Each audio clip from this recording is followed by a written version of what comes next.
Welcome to Geetamrit. Bhagavad Gita में जीवन के मूल प्रश्नों का उत्तर मिलता है। मैं कौन हूँ? आत्मा क्या है? आत्मा का स्वरूप क्या है? गीतामृत में इन्हीं विषयों का वर्णन सरल शब्दों में। Gita is eternal science and researching Gita get अमृत। अहम ब्रह्मास्मि, मैं आत्मा हूँ। पिछले सेशन में चर्चा की थी अध्याय 14 श्लोक 24 एवं 25। आज की चर्चा का विषय है अध्याय 14 श्लोक 26 एवं 27। अध्याय 14 गुण त्रय विभाग योग, द योग of differentiation of the three modes. श्लोक 26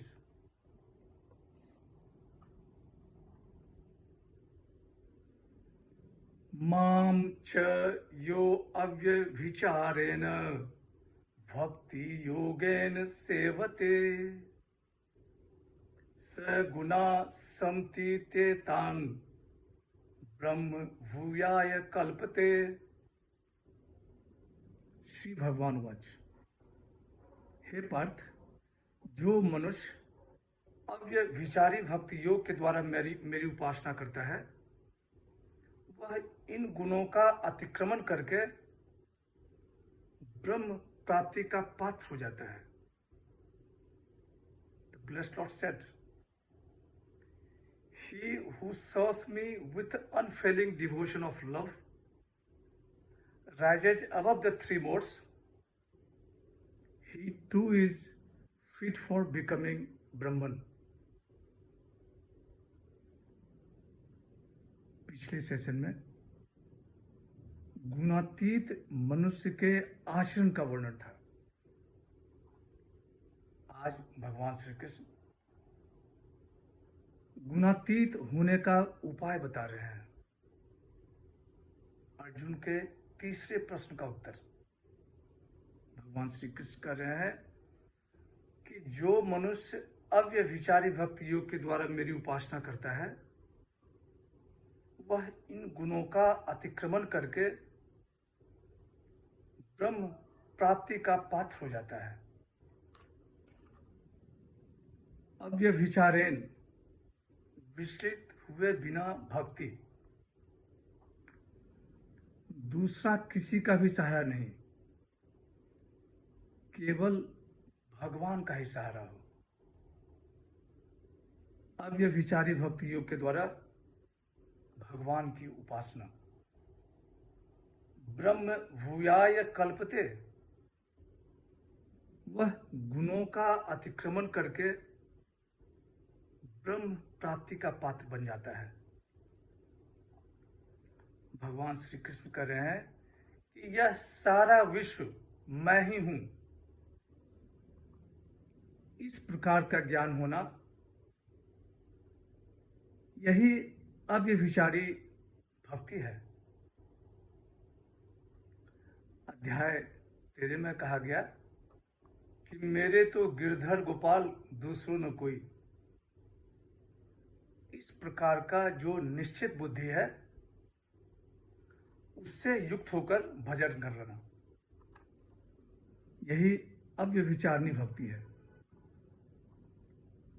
अध्याय 13 में अनन्य भक्ति का जिक्र था। मत कर्म, मत परम, मत भक्त, संग वर्जित, निर्वैर। मेरे लिए कर्म करो, मेरे परायण हो जाओ, मेरी भक्ति करो, किसी का संग नहीं, किसी से द्वेष नहीं। शंकराचार्य जी ने अपनी टिप्पणी में कहा है कि भजन का नाम भक्ति है, वही योग है। उस भक्ति योग के द्वारा जो भजन करता है, वह मोक्ष प्राप्त करने में समर्थ हो जाता है।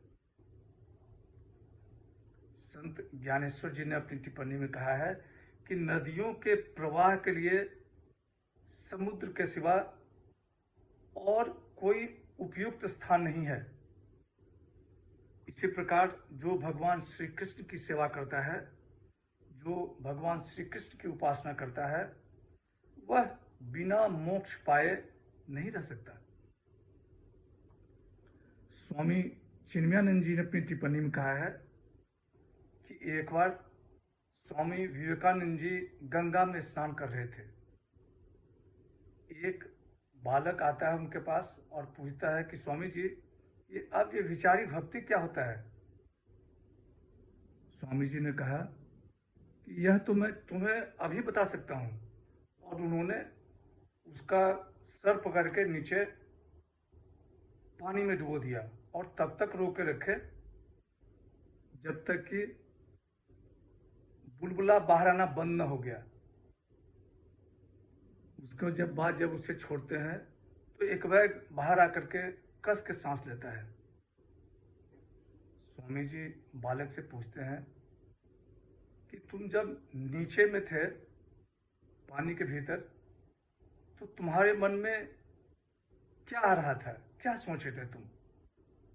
माता पिता, भाई बहन, धन दौलत, मित्र, गर्लफ्रेंड, किसके बारे में ध्यान रहा था? बालक ने कहा, स्वामी जी, केवल एक ही मन में आ रहा था कि किस तरह एक श्वास लूं। स्वामी जी ने कहा, इसी तरह की भक्ति, इसी तरह एकाग्रता से यदि साधक भगवान पे लगा रहे तो उसे मोक्ष मिल जाता है। यही अविचारी भक्ति है। Constantly thinking of the God, the surest way for moksha. श्लोक 27। ब्रह्मणो हि प्रतिष्ठाहम् अमृतस्य व्ययस्य च शाश्वतस्य च धर्मस्य सुखस्य कांतिकस्य च। श्री भगवान वाच, क्योंकि ब्रह्म अविनाशी अमृत शाश्वत धर्म और एकांतिक सुख का आश्रय मैं ही हूं।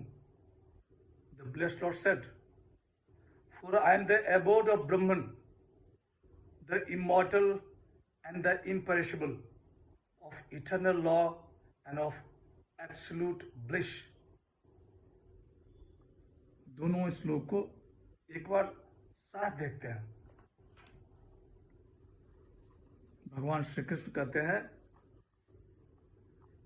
कि हे पार्थ, जो मनुष्य अव्यभिचारी भक्ति योग के द्वारा मेरी उपासना करता है, वह इन गुणों का अतिक्रमण करके ब्रह्म प्राप्ति का पात्र बन जाता है।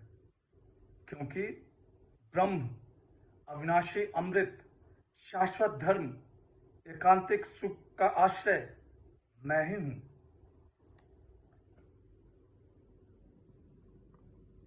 भगवान श्री कृष्ण कह रहे हैं कि अब ये विचारी भक्ति से मेरा सेवन करने वाले को ब्रह्म प्राप्ति का पात्र बनने के लिए कोई दूसरा साधन नहीं करना पड़ता है, परंतु वह अपने आप ब्रह्म प्राप्ति का पात्र बन जाता है। भगवान श्री कृष्ण कह रहे हैं कि मेरा ही स्वरूप एकांतिक सुख है, ब्रह्म की मैं प्रतिष्ठा हूं। स्वामी राम सुखदास जी कहते हैं कि भगवान साकार रूप से हैं और ब्रह्म निराकार रूप से। ये दो रूप साधकों की दृष्टि से है, पर तत्वतः भगवान और ब्रह्म एक ही हैं। भगवान श्री कृष्ण ही ब्रह्म है और ब्रह्म ही भगवान श्री कृष्ण है। डॉक्टर सर्वपल्ली राधाकृष्णन अपनी टिप्पणी में कहते हैं कि भगवान Shri Krishna is the manifestation of Brahman. Shri Krishna identifies himself with the absolute unconditioned Brahman। यहाँ 14वां अध्याय गुणत्रय विभाग योग समाप्त होता है। अगले सेशन में 14वें अध्याय के सारांश पर चर्चा करेंगे। आज की चर्चा यहीं समाप्त करते हैं। यदा यदा हि धर्मस्य ग्लानिर्भवति भारत अभ्युत्थानम् अधर्मस्य तदात्मानं सृजाम्यहम्। हरे कृष्ण।